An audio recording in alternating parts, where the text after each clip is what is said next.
The most beautiful location near the water, in my opinion, is of my hometown city of Haiphong. It is the most beautiful to me, not because of the many tourist attractions that it has or the variety of activities that you can do there, but for the sentimental values that it has.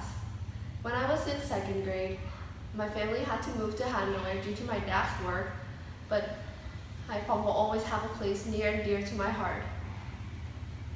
Now that I'm studying in the United States, I can no longer visit Vietnam and Haiphong very often, but every time I do, I would visit my grandparents first thing first. When I was younger, my most favorite road trip is the one we take to Do Son Beach, which is around a 30-minute drive from where I was living. Even though Da Nang Beach was voted the most beautiful beach in Vietnam by many people, in my opinion, Do Son Beach is still the most beautiful. I have made many beautiful memories with friends and family at Do Son Beach that I will never forget. Unlike most beaches, the water in Do Son isn't a deep sea blue or a crystal clear turquoise, but more of an earthy pink tone to it. I still think it's beautiful nonetheless.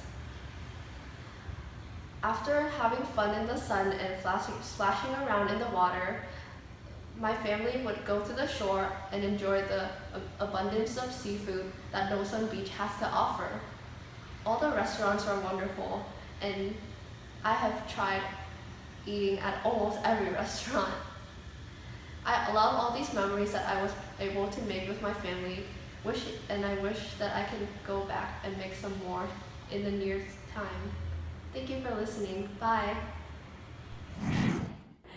Did she write a whole story and then remember the story to to speak on video? It seems more like a prose kind of display to me.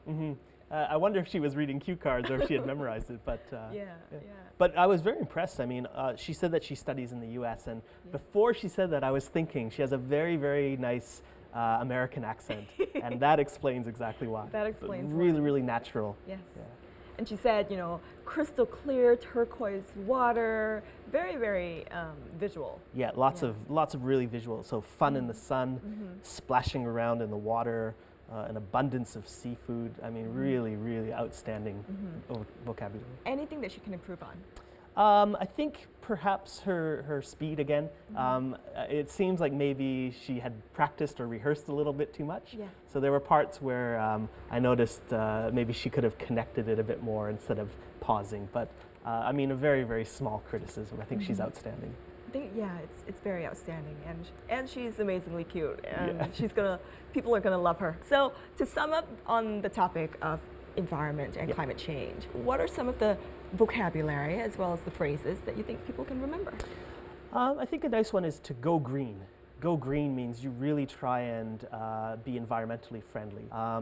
Another thing you might say is an environmentalist. An environmentalist is somebody who really is concerned about the environment and is trying to make a difference. Yeah, and what's the third one?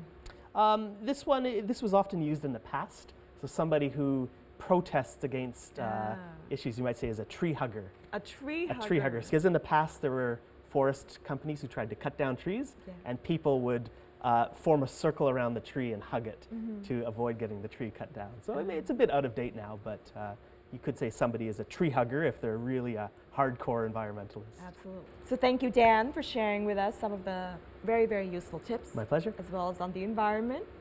And of course, I think we all should play a role daily. Yeah. In Say no to plastic bags. No to plastic bags, and reuse, recycle. Yeah. All right.